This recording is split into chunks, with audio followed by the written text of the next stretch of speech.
Your Honor, at this time, the state of Missouri calls Robert Ford to the stand.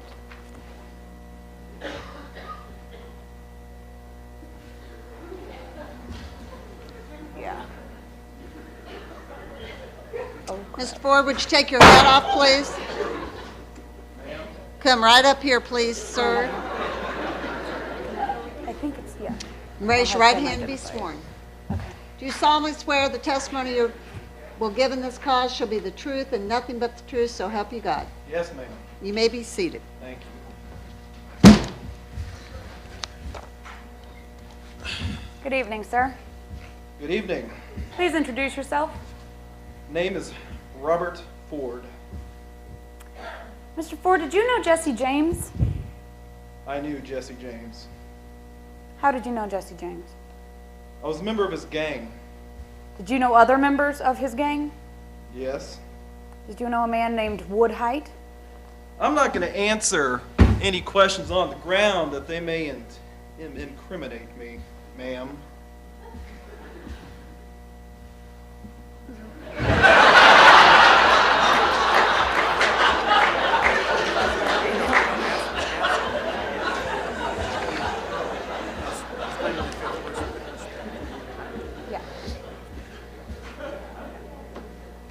Mr. Ford, you're claiming the Fifth Amendment, correct? I don't know what that is. Okay. I ain't no lawyer. Right. Okay, but you are refusing to testify about Woodhite, correct? I'm here today to talk about this son of a bitch right here in the front row. I object to this witness called by a client. Sir, you need to answer only the questions asked and refrain from using any profanity. Don't I have a right to silence, Your Honor? Don't I have a right to In not some incriminate respects, myself, ma'am? you do in some respects, yes, sir. And you just exercised your right. Okay.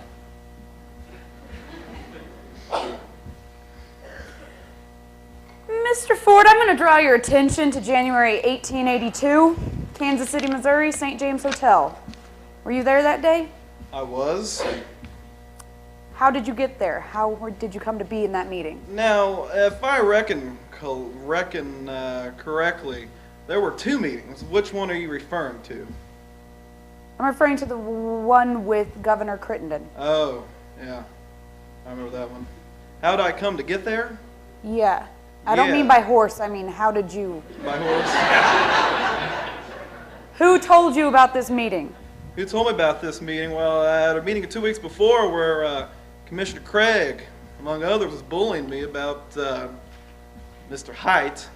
I inquired about this $5,000 reward poster I found. Okay, so let's talk about this first meeting with Commissioner Craig, you said? Okay. Who else was present?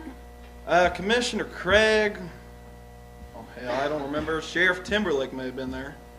Okay, and this was early January 1882? Yeah, it was a couple weeks before. I don't see where this is. I mean, I'm telling you, here's what happened. All right. I went in there. Where is this meeting? This is in Kansas City, too. I police station. I know the law enforcement types are there. Okay. All right. Now I'm going in there.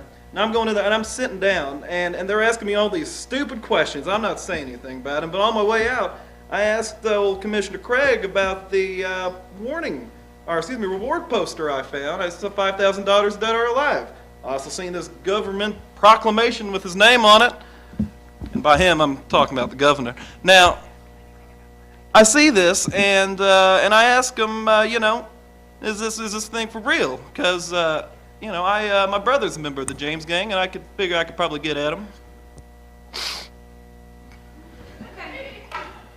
So your brother was at that time a member of the James gang? Yeah, Charlie was. And there was another member of the James gang, was there not, named Woodhite? Yeah. Is Woodhite alive anymore? I haven't talked to Wood in a while.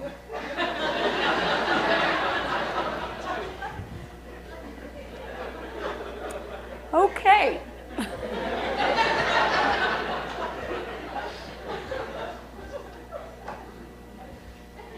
Okay, Mr. Ford, isn't it a fact that you murdered Woodhite? Okay, you know that Fifth Amendment thing we were talking about a minute ago? I'm going to go ahead and we're going to talk about that. I'm here talking about this. This son of a bitch owes me $5,000. Okay, Mr. Ford. Mr. Ford, would you please be seated? Yes, ma'am. Counsel, he has indicated that he wishes to exercise his Fifth Amendment rights, so please move on. All right. So at this meeting, you said that you saw the Now I'm confused. Which meeting are we talking about? first meeting in Kansas Okay. City. Number Saw the one. poster, Yeah, saw the reward for $5,000, that's right. told Commissioner Craig that you thought that you could get Jesse James because your brother was in the I gang. thought I could get at Jesse James because my brother was a member of his gang. Me too, but Charlie definitely was. Okay. Between that and the next meeting, did you have any contact with these men? No, it was just something to meet. I just got some communication to meet the governor and Craig and Timberlake down there at the St. James Hotel in Kansas City. Okay. So at that meeting, you arrived at the hotel. Were you the first person there that day? Negative. I believe Captain Craig, or Commissioner, whatever his title is, who cares. No, he was in there when I got there. Okay. Did you guys speak? Did you guys say anything? I believe the extent of it was hello. Who arrived next? That would be Sheriff Timberlake. Did you guys speak at all? No. Maybe hello, but I have less to say to him than I do Craig. All right.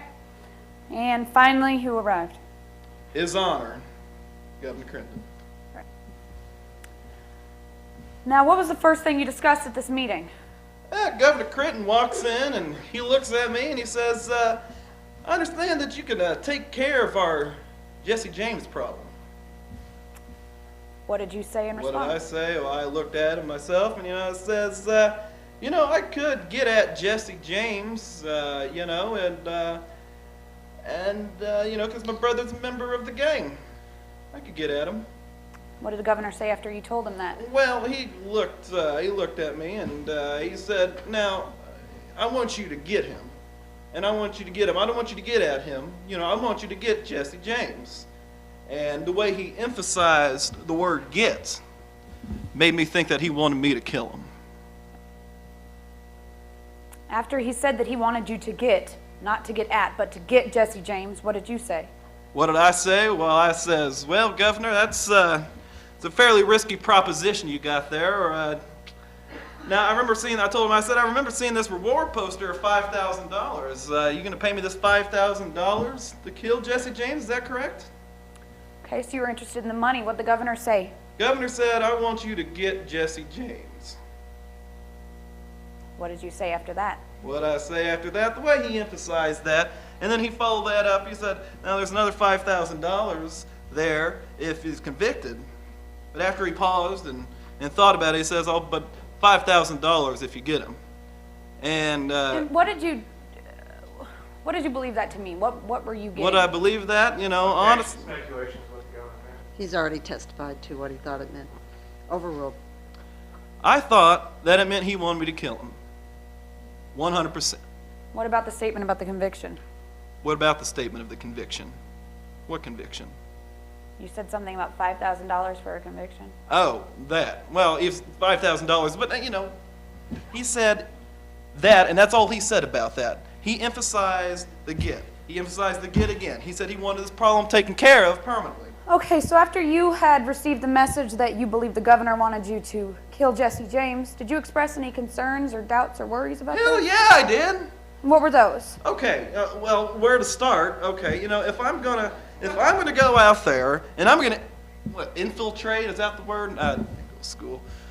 If I'm gonna infiltrate this gang, now Charlie's already a member of the gang, I'm gonna have to weave my way in there. And if I weave my way in there, my concern is, well, they're gonna look at me as an outsider, but there was no way I could capture, and the governor knew that there was no way I could capture Jesse James. Why I'd have to that? kill him. Because if I tried to capture Jesse James, apparently Missouri's finest, the police, Commissioner Craig, and his boys in Kansas City, if they can't do it, what the hell does Robert Ford, a young guy who doesn't know anything, what chance does he have of capturing Jesse James?